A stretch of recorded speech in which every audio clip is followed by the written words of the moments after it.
نحمده ونصلي على رسوله الكريم أما بعد فأعوذ بالله من الشيطان الرجيم بسم الله الرحمن الرحيم ألف لام ميم ذلك الكتاب لا ريب فيه هدى للمتقين الذين يؤمنون بالغيب ويقيمون الصلاة ومما رزقناهم ينفقون صدق الله العظيم اللهم صل على محمد وعلى آل محمد كما صليت على إبراهيم وعلى آل إبراهيم إنك حميد مجيد اللهم بارك على محمد وعلى آل محمد كما باركت على إبراهيم وعلى آل إبراهيم إنك حميد مجيد۔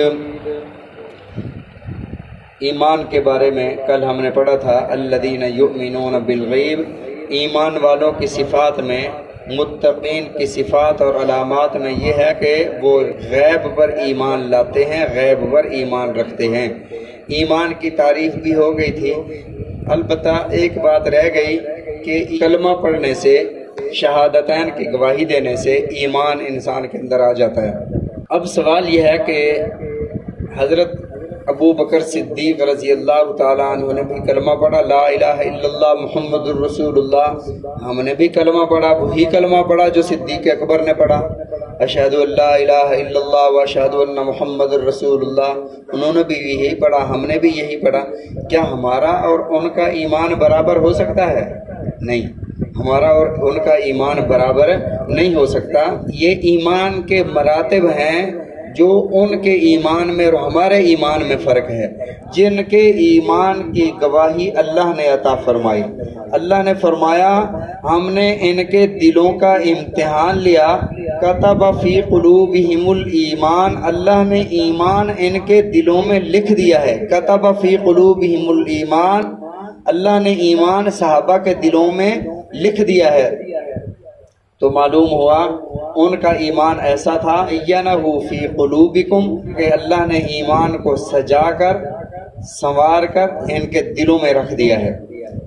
اور دوسری جگہ سورہ نساء میں اللہ رب العزت نے ارشاد فرمایا کہ جب غزوہ احد سے صحابہ کرام رضوان اللہ علیہم اجمعین زخمی حالت میں کٹے پٹے جسموں کے ساتھ واپس آ رہے تھے، اور حالت یہ تھی کہ کسی کا بیٹا شہید ہو گیا تھا، کسی کا داماد شہید ہو گیا تھا، کسی کا والد شہید ہو گیا تھا۔ اس حالت میں جب واپس آ رہے تھے تو کافروں نے ایک بات اڑائی کہ وہ مکہ والے دوبارہ تیاری کر کے آپ پر حملہ آور ہونے والے ہیں۔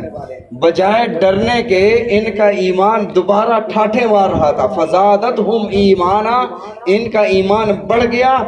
فقالوا حسبنا اللہ ونعم الوکیل، ان کی زبانوں پر نعرے گونجنے لگے حسبنا اللہ ونعم الوکیل، یہ ایمان تھا ان کا۔ بہرحال ایمان والوں کی صفت اور علامت الذین یؤمنون بالغیب، جو غیب پر ایمان لاتے ہیں۔ غیب کسے کہتے ہیں؟ دیوار کے پیچھے ہمیں نظر نہیں آ رہا، یہ غیب ہے۔ کراچی کے حالات ہم پتہ نہیں ہے، وہ غیب ہے۔ اور اسی طرح بیرون ملک میں کسی بھی ملک کا نام لے لیں، ان کے حالات کا ہمیں پتہ نہیں ہے، کہاں بارش ہوئی ہے، کہاں کیا ہوا ہے، ہمیں پتہ نہیں ہے، یہ غیب ہے۔ ایک تو غیب کی تعریف یہ ہے۔ ایک غیب کی تعریف علماء فقہا نے یہ فرمائی کہ حواس ظاہرہ، حواس باطنہ، حواس خمسہ کے ذریعے سے کوئی بھی علم حاصل نہ ہو، وہ خود سے جانتا ہو، اس کا علم ذاتی ہو، اس کو علم غیب کہا جاتا ہے۔ یہ جو علم غیب کا اختلاف ہوا ہے نا، اس وجہ سے ہوا کہ بعض حضرات نے کہا کہ غیب کا مطلب جو چھپی ہوئی چیز ہے، جو دیوار کے پیچھے ہمیں نظر نہیں آ رہی۔ تو رسول اللہ صلی اللہ علیہ وسلم نے تو جنت کی خبر دی ہے، دوزخ کی خبر دی ہے، فرشتوں کی خبر دی ہے، حور و غلمان کی خبر دی ہے، اللہ کے بارے میں، یہ ساری چیزیں غیوبات میں سے ہے، غیب میں سے ہے۔ تو جب آپ کو ان ساری چیزوں کا سب سے پہلے علم ہوا تو آپ عالم الغیب ہوئے۔ عالم کا معنی جاننے والا، غیب کا جاننے والا، عالم الغیب ہوئے۔ جو دوسرے حضرات ہیں انہوں نے کہا کہ غیب کا مطلب یہ ہے جو حواس خمسہ کے ذریعے سے علم حاصل نہ ہو، کانوں سے نہ سنا ہو۔ اگر ہم یہ تعریف مان لیں جو آپ فرماتے ہیں کہ جو دیوار کے پیچھے ہے، پھر تو کراچی میں بارش ہو رہی ہے اور کسی نے فون کر کے بتایا کہ کراچی میں بارش ہو رہی ہے، اور جسے بتایا جا رہا ہے اس کو تو پہلے پتہ نہیں تھا نا، اس کے لیے تو وہ غیب تھا۔ اب کئی چیزیں ایسی ہوں گی جو ایک کے لیے غیب ہوگا، دوسرے کے لیے غیب نہیں ہوگا۔ ایک چیز ایک بندے کے لیے یہاں غیب ہے، دوسرے کے لیے غیب نہیں ہے۔ تو بڑے بڑے فقہاء نے جو اس کی تعریف فرمائی وہ یہ فرمایا کہ حواس خمسہ کے ذریعے سے جو علم حاصل نہ ہو وہ علم غیب ہے۔ تو نبی علیہ الصلوۃ والسلام کو اللہ کے بعد سب سے زیادہ سب سے بڑا علم عطا فرمایا گیا، تمام انبیاء سے زیادہ علم عطا فرمایا گیا، لیکن وہ آپ کو جب دیا گیا، عطا فرمایا گیا، تو ظاہر ہے آپ نے کانوں سے سنا یا کشف ہوا، الہام ہوا، خواب میں وحی آئی، وحی کے ذریعے علم حاصل ہوا، تو پھر وہ غیب نہ رہا۔ غیب اسے کہتے ہیں جو ذاتی علم پہلے سے پتہ چل جائے۔ بہرحال اللہ رب العزت نے قرآن پاک میں سورہ انعام میں ارشاد فرمایا وَعِندَهُ مَفَاتِحُ الْغَيْبِ لَا يَعْلَمُهَا إِلَّا هُوَ، اور اسی اللہ کے پاس ہیں غیب کی کنجیاں، غیب کا علم، لا يَعْلَمُهَا إِلَّا هُوَ، نہیں جانتا اس کو مگر وہی جانتا ہے، صرف وہی جانتا ہے۔ وَيَعْلَمُ مَا فِي الْبَرِّ وَالْبَحْرِ، یہ غیب کا علم ایسا کا ہوتا ہے، يَعْلَمُ مَا فِي الْبَرِّ وَالْبَحْرِ، وہ جانتا ہے جو خشکی میں ہے، والبحر جو سمندر میں ہے، جو پانیوں میں ہے، پانی میں کیا ہے، کتنی مخلوقات ہیں، خشکیوں میں ریت کے ذرات کتنے ہیں، سب وہ جانتا ہے۔ وَمَا تَسْقُطُ مِن وَرَقَةٍ إِلَّا يَعْلَمُهَا، درخت کا کوئی بھی پتا نہیں گرتا مگر سوائے اس کے کہ یعلمها، وہ اس کو جانتا ہے، یعنی درخت کا کوئی پتا بھی گرتا ہے تو وہ اللہ کے علم میں ہوتا ہے۔ وَلَا حَبَّةٍ فِي ظُلُمَاتِ الْأَرْضِ، زمین کی تاریکیوں میں تم ایک دانہ چھپاتے ہو اگانے کے لیے۔ وَلَا رَطْبٍ وَلَا یابس، نہ کوئی تر چیز، وَلَا یابس، نہ کوئی خشک چیز، إِلَّا فِي کتاب مبین، اس کی کتاب میں لوح محفوظ میں لکھا ہوا ہے، اس کے سامنے ہے۔ فرمایا عالم الغیب والشہادہ، عالم الغیب اور والشہادہ، ہر جگہ حاضر ناظر، ہر جگہ موجود، اور ہر چھپی اور ظاہر کو جاننے والا اللہ ہے۔